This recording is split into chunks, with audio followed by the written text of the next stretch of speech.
All right, guys, welcome to James Hill TV, where we talk money, marketing, and motivation. I'm your host, James Hill. Today, we have a very, very special guest, my mentor, big brother, the whole nine, man. So it's a very good guy, Savoy Brummer, Dr. Savoy Brummer.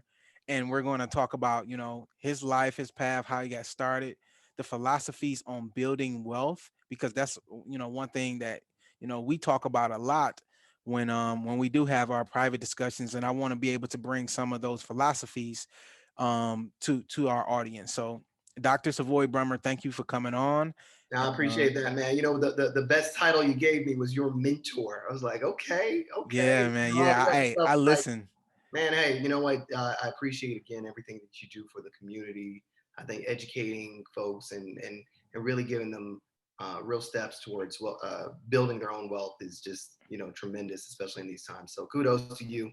But Mhm. yeah, man, let's get the conversation started. Yeah, yeah. So I want to give a brief overview. I want you to give a brief overview of like where you're at, and then we're going to just dive into where you started at, because a lot of times people look at where you're at and then Sure. they want to idolize that, and then they don't want to really talk about the process to getting there. So could you talk about where you're at and how you got there? No, no, definitely. The journey to success is typically the road less traveled, right? And so, my story isn't I just, I wasn't born into wealth. I didn't just, land a amazing job and get there. But it's like you said, it's a process. It takes time, right? So currently, I am vice president of a $1 billion healthcare company. Previous board of directors for a $1 billion health company. I'm also on the board of directors for a multi-million dollar foundation, Emergency Medicine Foundation. Um, I am the CEO of the Safeway Forward. It's a new startup. We had about $2 million in revenue in the past 8 months.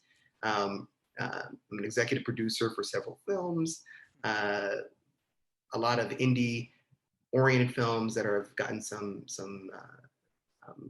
distribution on major cable networks, streaming platforms, that type of thing. And primarily, I'm just an entrepreneur. Mhm. I I tell folks that being an entrepreneur is a way of thinking, and it's about effort. Your success is equal to the hard work you put in and the preparation that you have and a great opportunity. You have those things, and you can run with it, and I did. I was born in Kentucky, grew up in a very small town in Arkansas called Fayetteville. Really Mhm. didn't have a lot of role models as it related to entrepreneurs, people um, who were traditionally the most business savvy folks. But coming out of there, everyone said, "Well, you got to be a doctor or a lawyer, right?" And I went to Howard University, historically black college, and I think the light went off because of all of the people who I met of all different backgrounds, whether they were in the film department, whether they were in the school of business, whether they were in pre med like myself. There were a lot of entrepreneurial type thinkers that were there, who looked like me, who really thought about the world in a different way.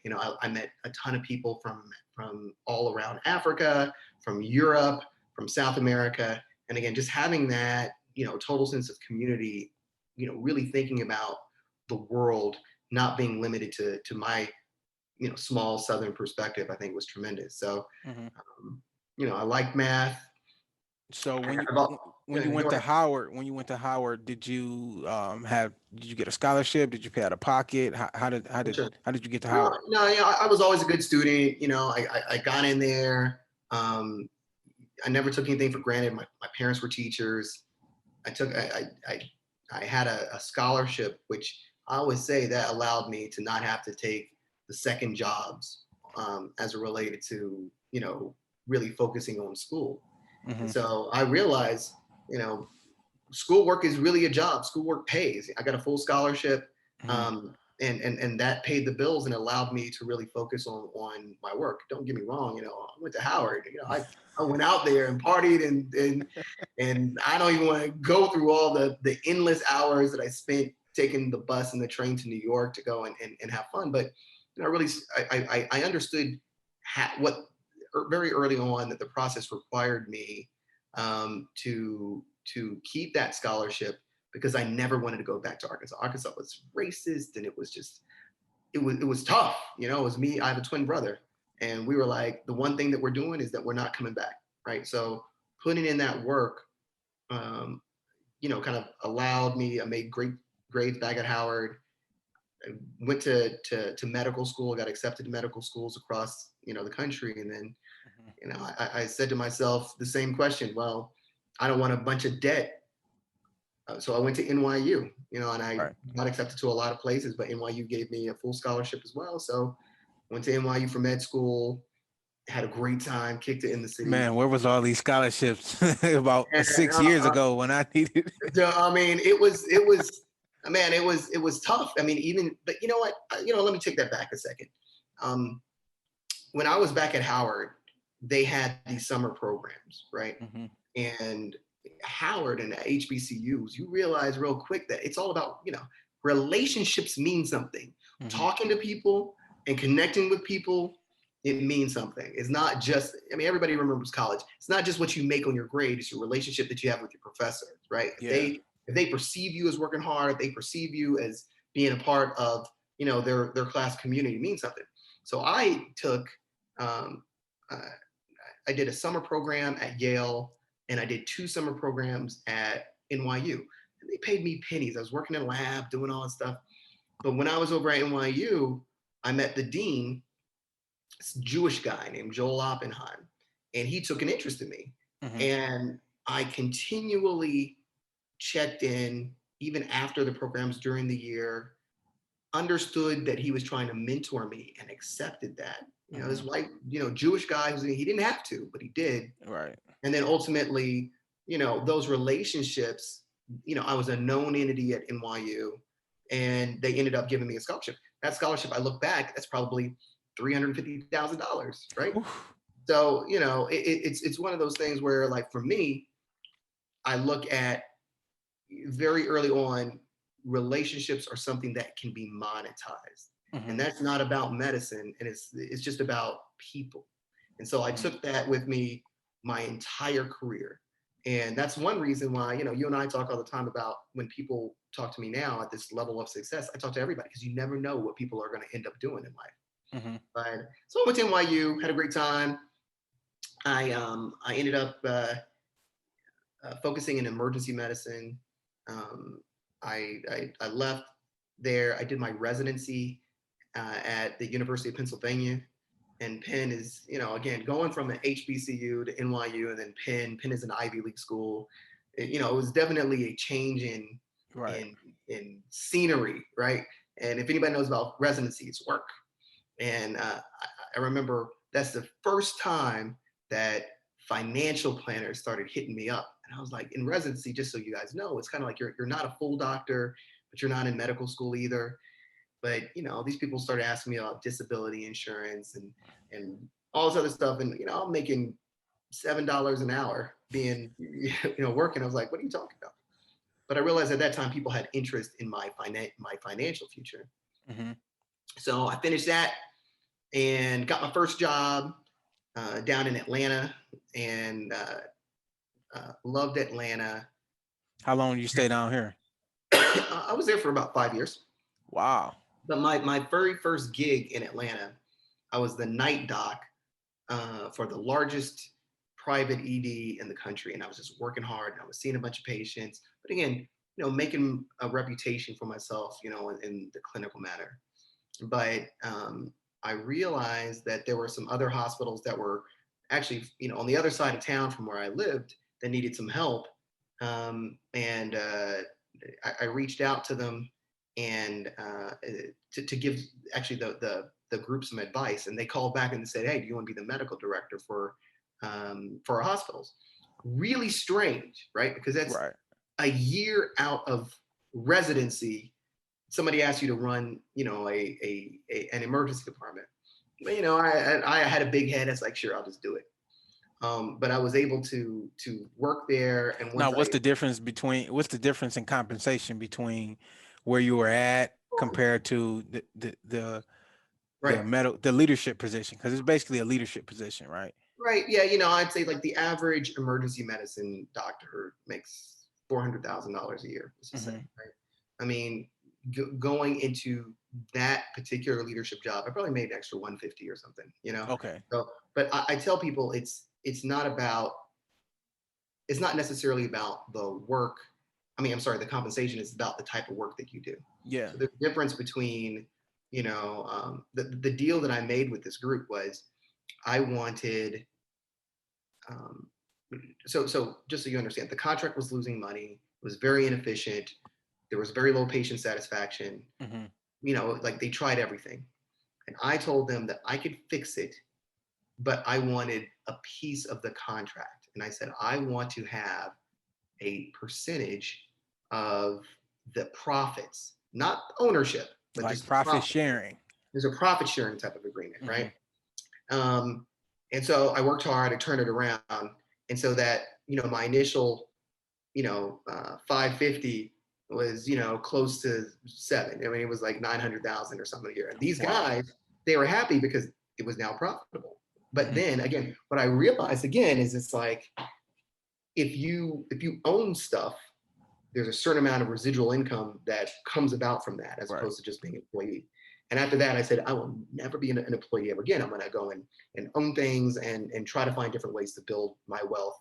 Um, and that happened. So they ended up giving me that contract. Then they gave me another contract. I had a region over in Atlanta.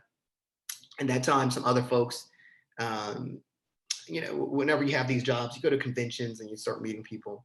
Right. And I got a phone call from a group in California. They said, "Man, we saw you, doing your thing, and you met with all the CEOs so easily. That's amazing. Have you ever thought about moving to California?" And I was like, "Well, no, but it's nice." So, being, I guess, I was in my mid 30s or so. I was like, oh, you know what? Let me just, what the hell? Let me go and Right. try. And that's a lesson to people within itself is that there are times where you want to go out there and take some chances in life, and that was one Hmm. of them. So I learned even more about the business. They told me to take care of Southern California as opposed to just the city. They gave me half of a state. Hmm. Did well. Um, they asked me. Here's a caveat.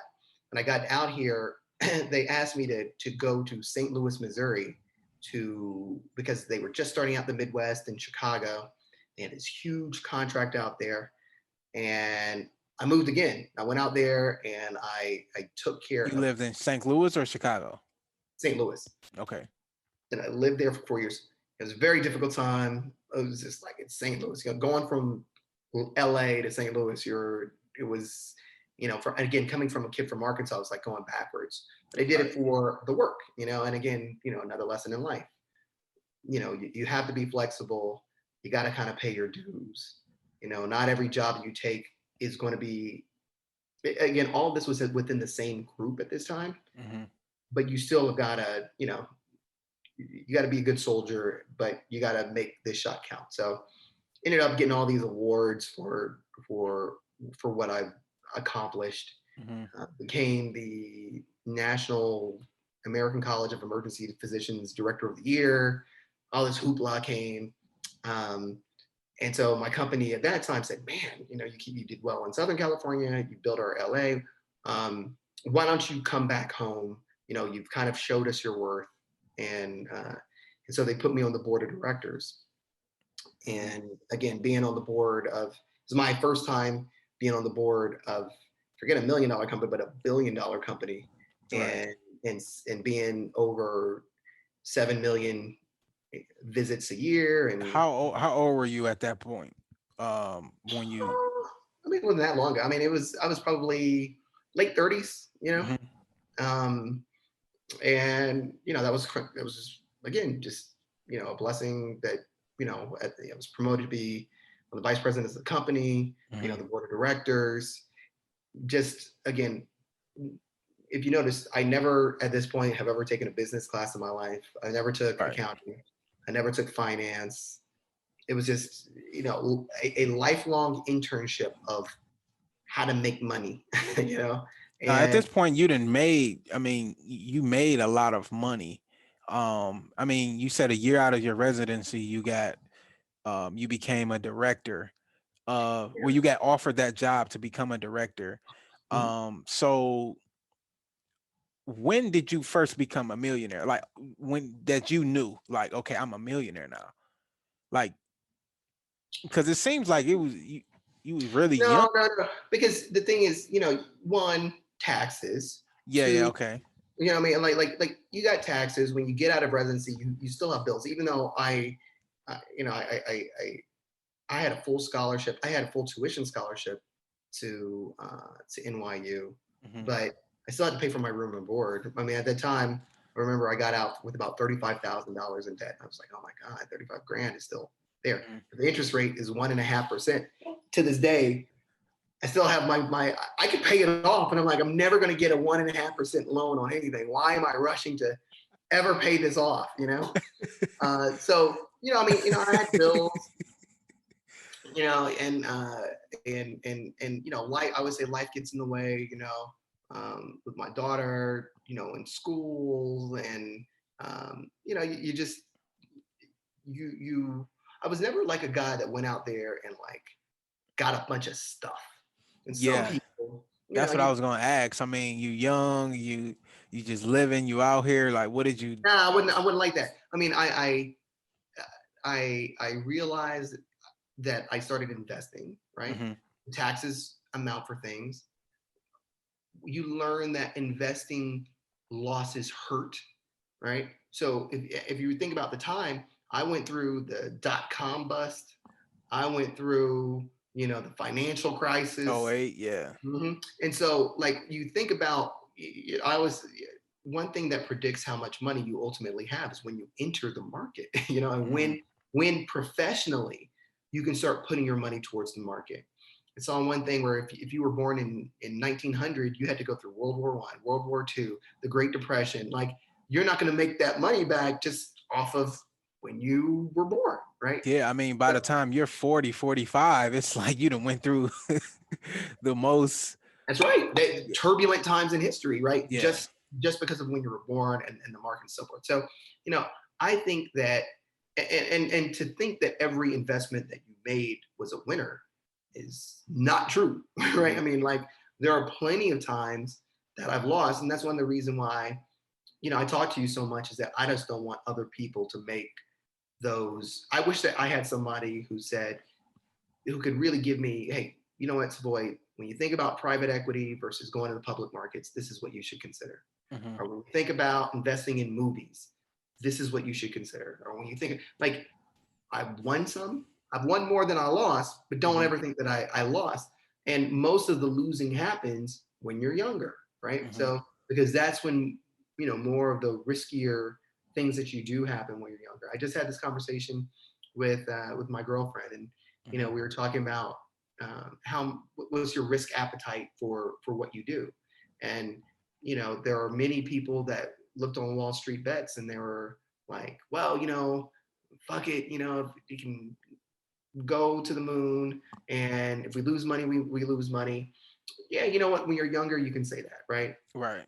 I guarantee you, again, family, those are older than me, they're around retirement. Like, they're not thinking that way. And Right. so, what is the luxury as a guy that did not come from generational wealth?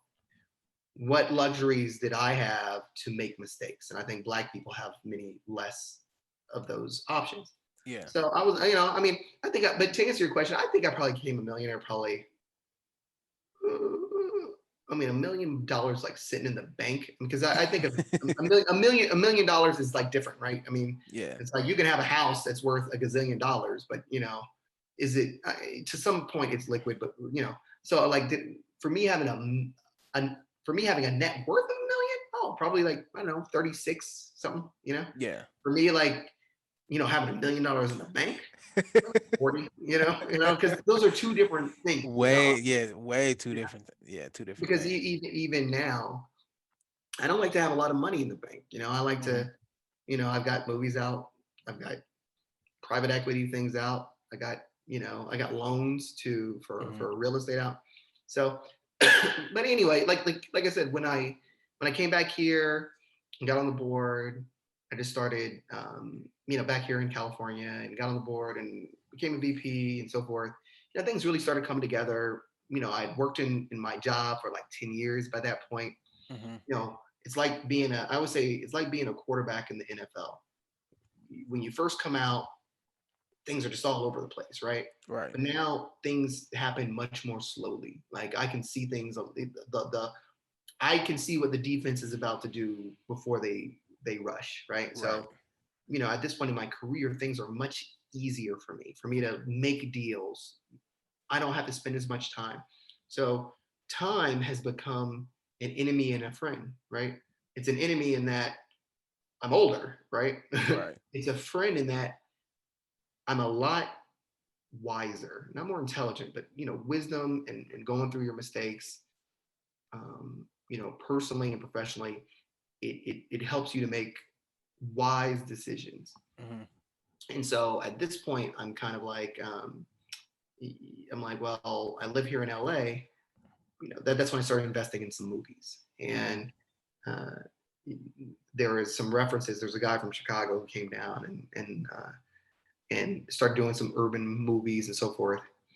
Um, was lucky enough, got on Netflix, got them How on. do you even like? How do you make money from movies? Because I feel like everybody wants to. Everybody wants. I know so many people, especially in Atlanta. So many people acting and like it's a lot of independent films down here, but a lot of them are not making any money. Yeah. So with me being a media person and Mhm. someone who have a studio and want to eventually get to that Tyler Perry level producing that type of content, I still don't really see, or I don't have an insight on how these companies are making money. Yeah. Two words: sales agent, right? Because like it doesn't matter how great of a movie that you made, and look, some of the first films that I made were distributed, but I didn't get all my money back. Hmm.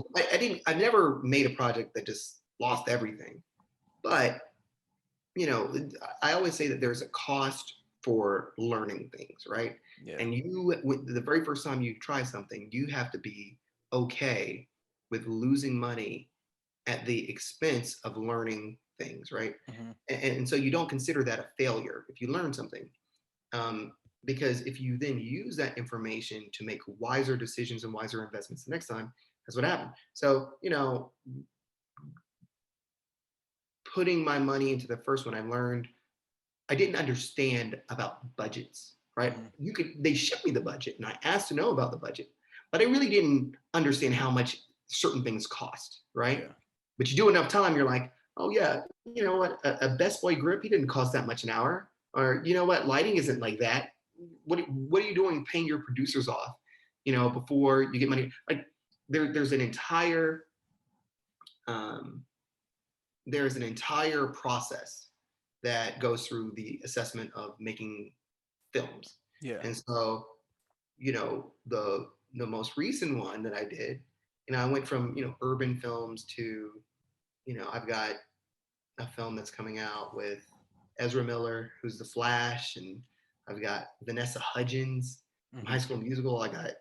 Um, I have so many, people who are established, Alexandra Shipp, she was Storm from X-Men. I Hmm. got, Tupac from the Tupac movie. I got just, you know, an amazing repertoire. And being part of those, I realized that, that's a film that's repped by a certain sales agency that's predominantly here in the city. Hmm. And they have relationships with distributors who will get you very large checks, right? So Hmm. you can sign with Universal, or you can sign with, a Netflix, or you can sign with, whomever. And so the way that you make money again is relationships. I see some of the times these cats are out there and they have ridiculously bad content. But if their boy is, head of acquisitions for some platform, they just do favors for one another. And so, Right. just understanding that that's the way it works makes me a much wiser investor. So people come to me with great content plenty of times, and I'm like, I know what will sell, and I've been much more focused on how I can put money in that kind of addresses, some type of social piece which is meaningful, Hmm. as opposed to not. But yeah, you're right. I think investing in entertainment is the hardest investment that you can make. I think that you lose whether you're an artist or whether you're a company. You're going to lose a tremendous amount of money. Why? Because black people, being a black person who knows other black people predominantly, they don't have institutional connections for distribution. Hmm. And so, you know um, because if you talk to some other folks that do white films, they sell these things like hotcakes, and they're Right. ridiculously bad. So, but that's again, lessons learned. That I'm like, okay, well, if ever I'm going to put in 100 grand, or you know or $250,000 or something like that, I'm going to know these things as opposed to not. So And you evaluating before you look at the, so it's more important to look at the not necessarily the actor or whoever's in the movie. It's more important to look at who's going to distribute this movie, or how are we going to distribute it?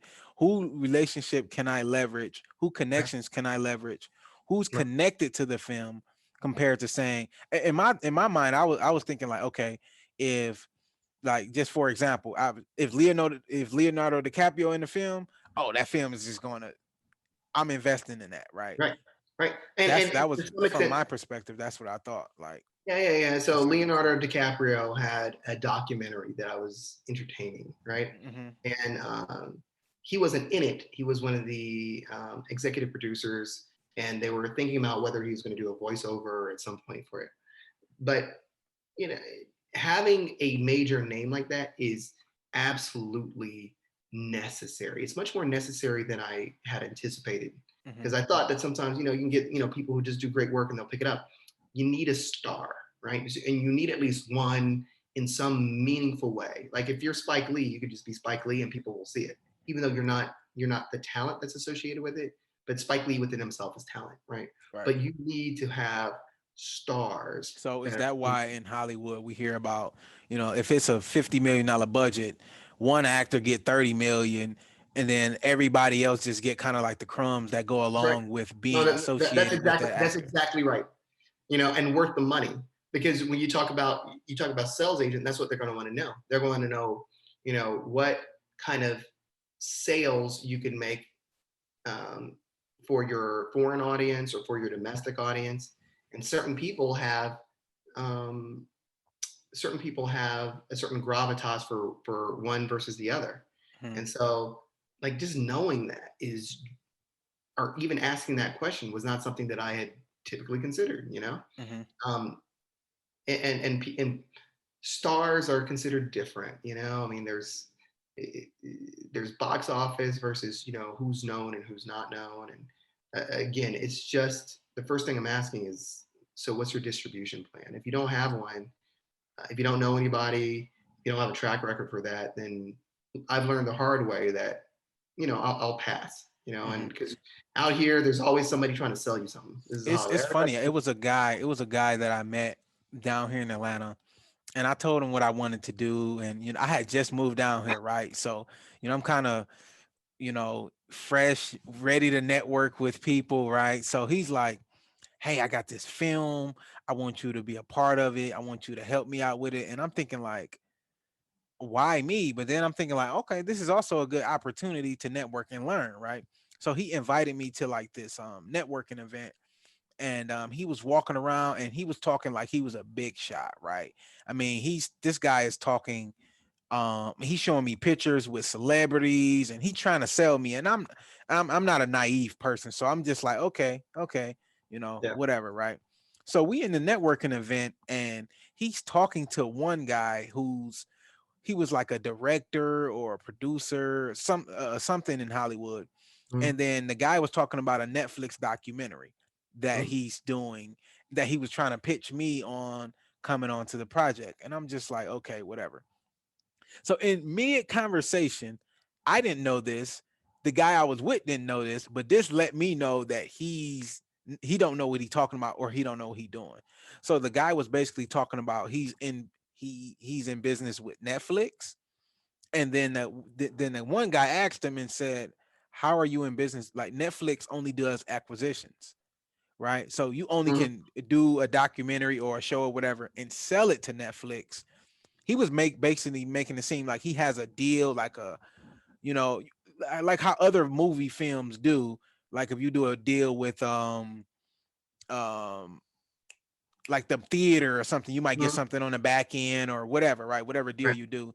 So Right. he basically was lying all this time. He didn't know what he Yeah. was talking about. I didn't know that. So But going to right. that event Right. and just being around those people, I wasn't talking because I was just, wet under the ears. I don't know what's going on. But when I learned that, I'm like, how you going around talking about you got a Netflix deal and Let you me tell don't you something. even know Netflix? Let me tell you something, dude. Like the number of people who are walking around, who are saying that they know people. I'm like, it's it's amazing, right? And most of the people, like I said, I mean, you look at me and I'm like, I have nothing to prove to anyone. At this Right. stage of my life, look, dude, I am good, and Mm-hmm. so when I go to these events, um, and it's it's always fascinating to see again the people who are trying to play themselves off to be quote unquote important. But Yeah. I do think that the one thing about entertainment is that um, money typically is the primary building block for an investment, right? Mm-hmm. But in entertainment, they still think that the art of it is the fundamental building block. And so money is secondary, and so you Mm-hmm. can lose money for the art, yeah, which is not something that I do. I'm like, look, dude, if I'm gonna do something, I'm gonna make money off of it. I don't have Right. time. I don't have generational wealth to just, lose off that. But I'll tell you now, um, for example, one of the new company that I started, I'm doing all this COVID compliance stuff for people. Right. And you want to talk about somebody who's necessary. Let me tell you, man. I mean, I just got a I just got a text from a producer right now. He just told me, well, I'm doing a show next week for him. And he said, well, we'll just customize the entire production with your guidance, right? Mm-hmm. And this is a show that it's got A-list, let's just say A-list rappers from the 90s till now, Mm-hmm. all doing some stuff for a major streaming company. But they I think that I've been around enough sets and known enough producers and executives that you know most of the people who are really writing the checks and really directing things, it's like whatever, dude. It's Right. kind of grown up. They're And not running around trying to pitch themselves at, you no, know, it's like I don't someone. even care. I'm like, dude, whether just make sure the check comes to Pasadena. You know what I mean? Like, dude, you can call me whatever you want. You know what I mean? But make sure the check arrives on time because and that's really all that I care about. Because at this point, you know, um, relationships are important and your reputation is important. Mm-hmm. And my reputation is that this guy is a killer. Like, I'm a killer in business. I'm a killer in medicine, and I do what I say I'm going to do. I'm like, Right. that's it. And if you want to pay me for what I say I'm going to do, that's fine. If you don't want to pay me, that's fine too. I'll just find somebody else Mm-hmm. because there is a certain in certain investments there's a certain sense of desperateness, right? Yeah. And sometimes you can use that to advantage, and sometimes you got to learn when to walk away, right? When Mm-hmm. people are desperate, it gives you leverage, but is that being of desperate nature secondary to a bad decision or just no opportunity. Mm-hmm. And so you just have to learn you know when to call someone's bluff, like you Mm-hmm. said, and then you're just like, you're never disrespectful. Hey, yeah, you know what? I appreciate what you did. Like I'm sure you did. Yeah, I appreciate it. It's a great opportunity, but I'll pass. And then just move on because Yeah. otherwise you'll get stuck, and then you'll be associated with that person. Yeah. People see you, and other people, dude, if you figured it out, somebody else figured it out. And Yeah. so now they're going to think of you as being in that circle with that person. And so um, it's not, those type of relationships aren't worth it, especially in business. Hmm. And, I think that I've been burned. I love talking about, I've been burned in private equity Hmm. and, um, Could you talk about one or two of your deals oh that yeah, didn't? yeah. You can look this up. It's called GPB Capital, right? GPB Capital. And my broker had recommended this private equity thing. They were giving us 8% on the money, and then the checks were coming in. I was like, okay, I put a large amount of money into that, and all of a sudden the checks stopped coming, and I was like, well, what's going on? Well, they're looking at some IRS things, and no, I'm sorry, they have a new accountant that they're using, so things are being delayed. It's being delayed now for years. And just 3 days ago, the Security and Exchange Commission went in and found the company was liable. They arrested the CEO. They arrested everybody, dude. I mean, it's a huge deal. Now, as Wow. an investor, I invested through a brokerage company. Hmm. That brokerage company has a list of products, right? They sold me that brokerage companies. They did not do their due diligence. They did not look at this, all these lies and sold them to the investors, right? And so now, what happens is now you got to go through arbitration, right? So, other thing about success, you learn about lawyers, right? Yeah. Lawyers and accountants worth the money. So, for me to get back part of this, in May, I'm gonna have to go through arbitration because this brokerage What's arbitration? okay, arbitration is when two sides come together and they figure out, like, instead of going to court and me suing you, we go through Yeah. arbitration, and we have independent people who are looking at the case. Hmm. And these three independent judges are going to say yes or no. This is how much you get, or you don't get anything at all.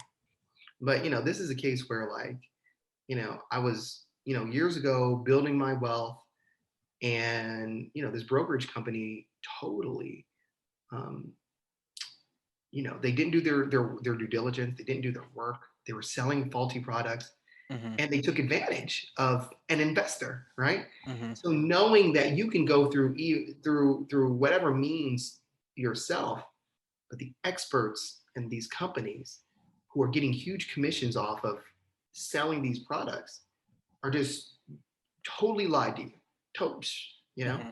And so that's a life lesson that I've learned about. The thing with private equity is, like, you have to do your due diligence yourself because there's so much under the cover. And unlike things that are finally, when they're public, they've gone through so much scrutiny and regulation. When they're private, they haven't gone through all that stuff. Hmm. And you have to trust in these companies to do their job and to not lie to you and but I'm like, dude, these guys will totally lie to you. Right. They will totally lie for you. And so these are the things that, again, when you look at like it wasn't like this for me. It was like, like, everybody wins, everybody loses, but with every single opportunity, oh, okay, I learned a lot from that one. And then that's also why you want to diversify your investments. You want to not have all your money in one single thing. Hmm. And even if GME is the stock to buy, you don't put your life's earnings into GME, because you know what? It can go down. You know what?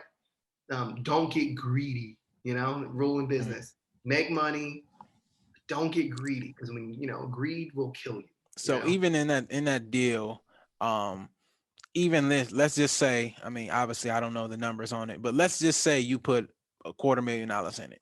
Even if this was 4 or 5 years ago or whenever it was, even if you get $250,000 back, you still didn't make any money on that 250,000. So the that's exactly opportunity right. cost you lost out on, That's exactly right. I mean, that's tenfold. I mean, you could have had that in the market and one of these stocks, one of your favorite If stocks, you and want to rub it in, keep going. But yeah, you're right.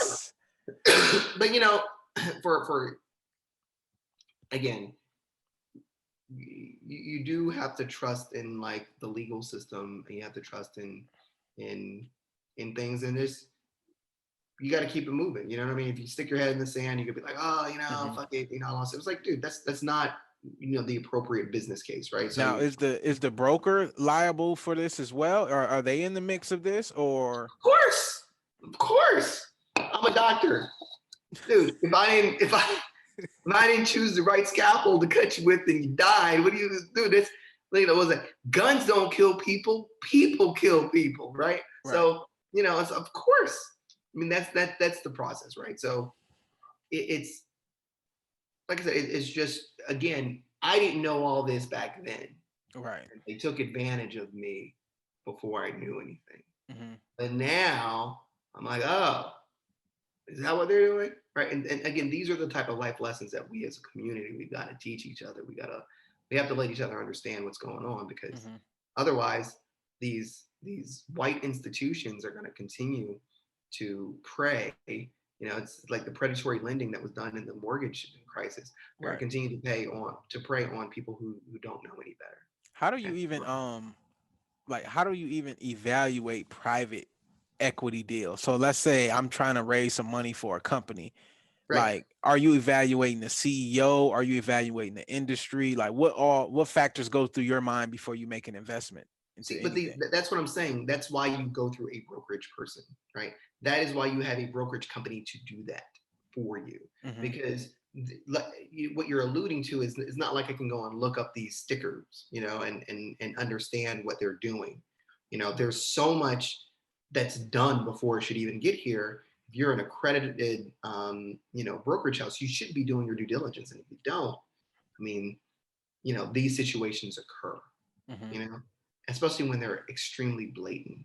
What And happens if I know, like, you spoke about being accredited. Okay. For one, could you explain what an accredited investor is or accredited brokerage is? And what happens if you make an investment and you're not an accredited investor? okay, well, I mean, complicated because it depends on the outcomes, but basically, an accredited investor means that you have a certain amount of net worth, right? Typically, it's you make a couple $100,000 in income, or maybe have a net worth of $1 million. Who knows? Hmm. I don't know the precise definition, but it's around that, right? Right.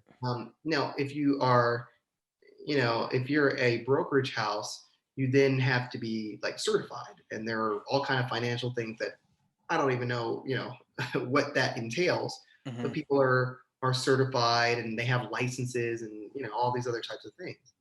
And again, the problem occurs um, when people don't when people are looking to make a lot of money, Hmm. and they look the other way with the details. Like that's when people get hurt, and I see it in medicine, I see it in business. um, and that's you know not the way that I do business, and but that's the way investors in general will get dinged for these things. Again, Hmm. but if you know what, saying private equity is sexy, saying SPACs are sexy, IPOs are sexy. It makes you, again, that guy that you were running around with. Yeah, that's something he would say just because it sounds cool. I could Right. just say I invest in the stock market, but when I say I invest in private equity, people look at me different. Yeah, but that doesn't pay the bills, dude. Hmm. Like, and I'm not saying don't do it. I'm saying that you have to really trust, these broker dealers, and really have a history with them, Hmm. um, and put in small sums of money to see how they end up, turning out. Hmm. Because clearly, that's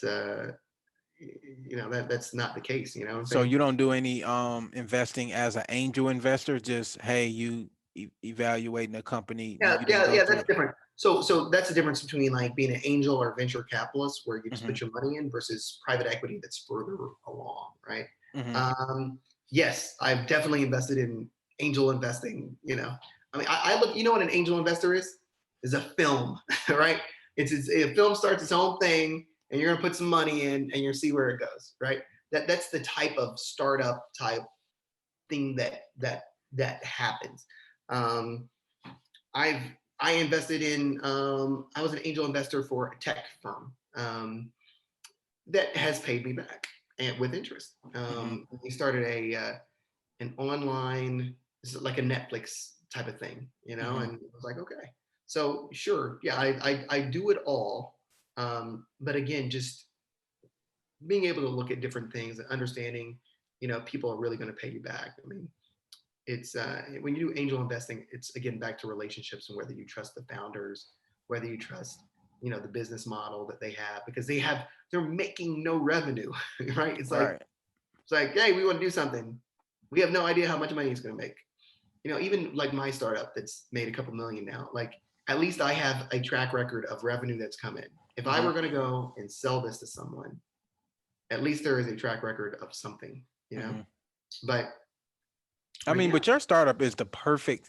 Like I was thinking about that because we be talking offline, and I was talking to my girlfriend, and I was telling her like, we got this interview and everything coming up, and I was thinking about your company, and I was like, you know what? That is literally the perfect company for you. You are an emergency medicine Yeah. doctor, right? You Yeah. have years of success and a track record and experience of that, and you are an investor in Hollywood films and independent films. If there was anybody in the world who could start this company to help Hollywood get back to filming and COVID compliant, is you. No, I totally agree, right? And that's why I tell you about, like, opportunity is like, are you prepared? Do you work hard? And and you'll succeed when you do those things. I'm like, this was, you're right. It was like handing me a silver platter and saying, "Do you want to do it?" Because for these production companies, they're spending sometimes hundreds of millions of dollars, right? And if they're paused for a day or one of their guys gets sick, the whole thing stops, right? And so if you really know, I mean, they're like anything, um, companies and sectors can become commoditized. There are certain people who put up these films that say, "Oh, we don't need a doctor who knows things. We're going to use some safety person. We're going to." I'm like, okay, I'm like, dude, if that's what you Right. want to do, and then you see the results, right? It's, you get what you pay for. And so, for me, I, to a large part, I'm, on a high end part of films, Warner Mhm. Brothers, Netflix, um, cable companies, NBCs, Sometimes I do, like off of GP, I'll do something for a black business and be like, dude, I'm not gonna get paid anything just because I want you to succeed, right? But Right. again, those things are relationships that there's one tech firm in Santa Monica I just did that with, brothers just started, and I'm like, look, um, he's got a big event. I want you to be successful. Yeah, let's just, I don't, the thing is, I don't need it. It was like, I Right. got these other things that I can do. And so I think it's really great in life, having opportunities, but then also understanding that there are times where you want to give back, and there are times that you understand the greater good of the types of things that you're trying to do. Hmm. So but yeah, I agree, man. This is ridiculous. This is Yeah. awesome. Yeah. How long do you think, just forecasting and with your expertise, how long do you think big films or big arenas and things like that are going to have to be quote unquote COVID compliant? Because in certain spots of America, Atlanta, Florida, places like that, it seems like that's not a real high priority. Even with the All-Star game being here in Atlanta, and a lot of the NBA players, like, that's a slap in the face. We're in the middle of a pandemic, and y'all told us we wasn't having one, and now we're going to have one. Yeah. So when do you think that fades away, or do you think we have I mean, changed as a as right. a But think about it. If they're going to have it in the NBA, it's not like they're going to say, okay, we're not going to test anybody. It's going to be the most COVID compliant situation, just like they did for the playoffs, right? Mhm. So I don't know, right? I've already lost because I thought that in March people would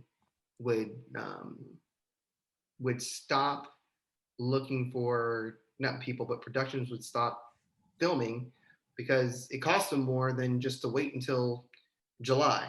Right. And now I'm realizing with these variants out and with a large percentage of the population who says that they just don't want to get tested, this thing's going to go on for a while, right? If Mm-hmm. everybody was, if theoretically you got 70% of the population that all got vaccinated, then, you know, possibly it would go away. But, you know, there's the other end where you're like, these variants are going to be out there and they become the dominant strain, you know, and believe me, viruses always mutate. These aren't the last mutations. They're going to keep on doing it. Mm-hmm. Like, you know, there's one thought where, you know, you're just going to have to test people for a long time, you know?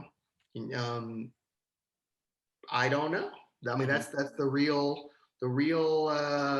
answer is I don't know, you know, Have you but thought about going to a company like Ticketmaster or one of those big event companies and, pitching, what you guys did for Hollywood? Do you think they would?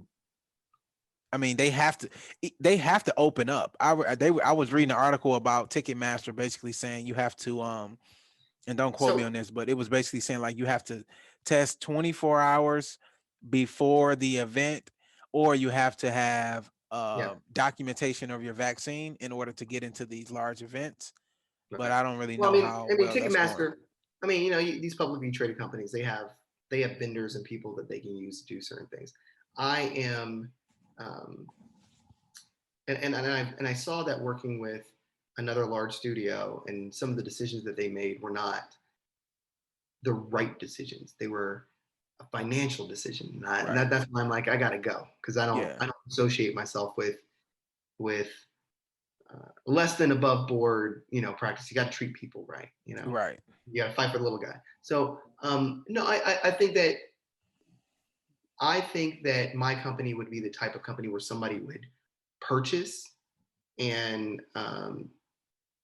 you know, some private equity guy would purchase, but not like a public company would purchase. Hmm. But I mean, I'm not even all that impressed because again, I think this is more of Main Street than Investor Street, and Hmm. I love Main Street. You know, like Main Street is this is bread and butter 101, Main Street 101 company, right? This Hmm. is not a tech company. This is just like, hey, you know, an entrepreneur and a group of contractors, and we all go out and do our own thing. You know, Hmm. so it's fine. Like, All right. Let's for sure wrap up. okay. What would you what would you say to a young entrepreneur? And I'm speaking for myself because I just quit my job a couple months ago, betting, putting all the chips on the table, right, for my business. Like, what advice would you give to people in terms of being able to grow their revenue, build their team out? Because that's one thing about businesses and small businesses, and particularly Black businesses, is we try to be solopreneur, right? I did the whole solo thing for a year, and now I'm like, okay, that got me to 100 grand. If I'm going to get to 250 or 500 or a million in revenue, Mhm. I'm not going to be able to do this on my own. It's just not like it just doesn't make sense. So what advice would you give to young entrepreneurs that they can take and use tomorrow to help grow their brand Well, revenue? you know, I love the thought of like, you know, why go in it alone? If you go in it alone, you're gonna make a ton of mistakes, and you're not gonna be able to elicit the wisdom of those around you. You know, when I started up this company, I got a bunch of nurse and EMT partners with me, and we're all, you know, it's all transparent. Everybody knows where the money's going, and everyone gives different ideas, right? Hmm. So, you know, to a young entrepreneur, I would say you make sure you can afford the cost of learning, right? Hmm. It's almost like paying tuition to go to college. You know, you're not supposed to get it right the first or second or even third time. So make sure that you have the reserves that are available, to learn. And I don't say to fail, but just to Hmm. learn, because you'll make money, but you know the margins of what you decide, you know, what you ultimately make may not be in your control. So giving yourself enough time to really learn the sector and the business, and having that that to lean back on is important. And Hmm. that can either be a fund, you know, a stash of money in your account. It can be the ability to have a second or part-time job. Mm-hmm. If you're married, to have a spouse that can help you out, parents, whatever that is. Just make sure that you have ironed out a timeline and a financial model that you can use reserves so that you can learn and become more comfortable in the marketplace. Mm-hmm. I think everyone should have a mentor, right? And before you make a really big financial investment, just ask somebody to take a look at it, Mm-hmm. whether that's an accountant, whether that's, a big brother like me, whether it's, but have somebody, don't have the hubris or the pride of thinking that you didn't make a mistake, because I guarantee you that you did, because you're human. Mm-hmm.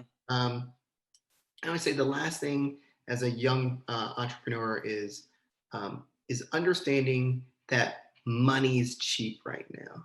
Okay, Mm-hmm. and money is not always this cheap. Historically, money has never been this cheap.